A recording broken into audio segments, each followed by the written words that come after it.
So essentially, whenever you're practicing juicy style maneuvers, the biggest thing you need to be aware of is essentially your throttle, because if you use too much throttle, it makes everything just look sporadic, and it takes forever for you to come back down because you end up chucking yourself up so high that whenever you do like an S split or try and juicy flick off of a tree, it takes you forever to come back down and to get the camera where you want it to be.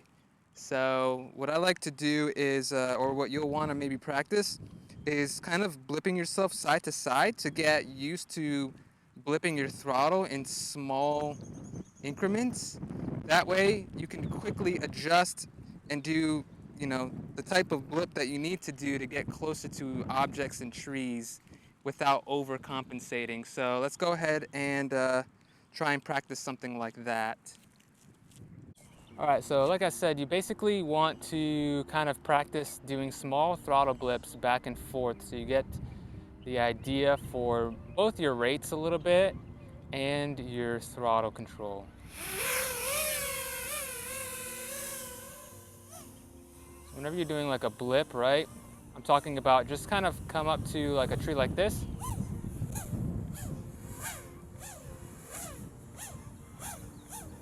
Do something like that where you practice being able to keep a similar altitude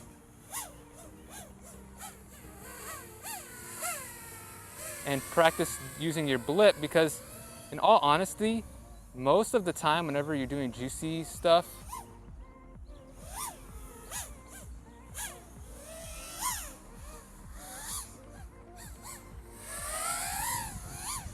it's a lot of like little blips, because there really is no need to be full throttling around every single object and every single tree. It's usually a lot of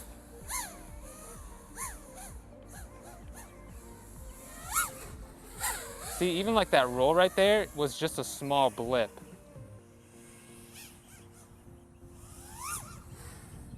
Okay, you could do all of those things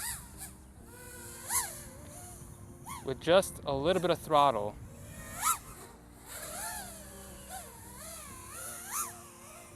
See? And what you do is you can actually control your speed by just pitching a little bit more, like I did there. You pitch a lot,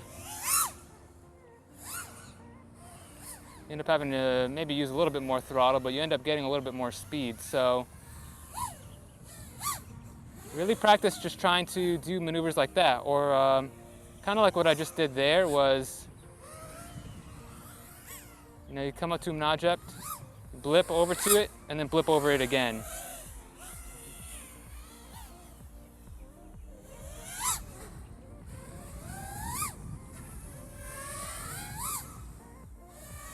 Just lots of little blips, okay? And you can do this with bigger trees too. You might need to hold things out a little bit more, like hold your throttle up just a smidge more. In reality, it's a pretty similar concept. A bigger tree just means just a smidge more throttle. 9, 8, 7, 6, 5, 4, 3, 2, 1. Timer 1 elapsed.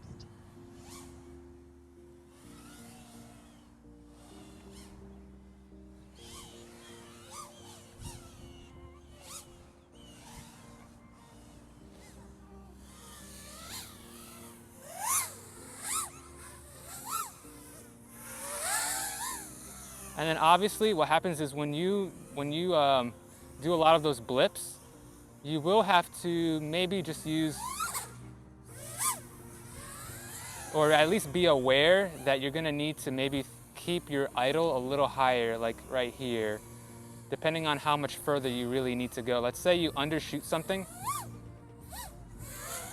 You might need to do another blip, or just keep your throttle.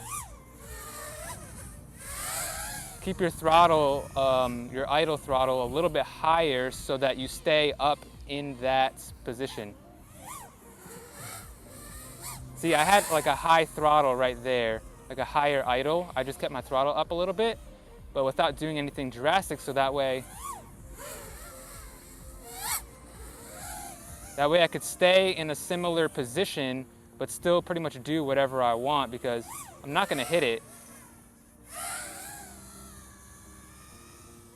So, keep those things in mind. Practice doing, you know, that little like blip back and forth,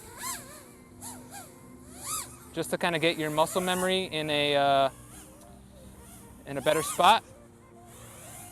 And then, you know, keep practicing what I went over. So, potentially keeping your throttle a little bit higher so that you don't hit the object that you're above. And then also, just don't overcompensate with your thrust, you know? A lot of things you can accomplish Josue style with just some quick blips and, you know, nothing crazy. You don't have to be full throttling and holding it there, you know, Mr. Steel style for literally every single thing. So hopefully that helps keep you in the right mindset the next time you go out and practice. And yeah, have a good weekend.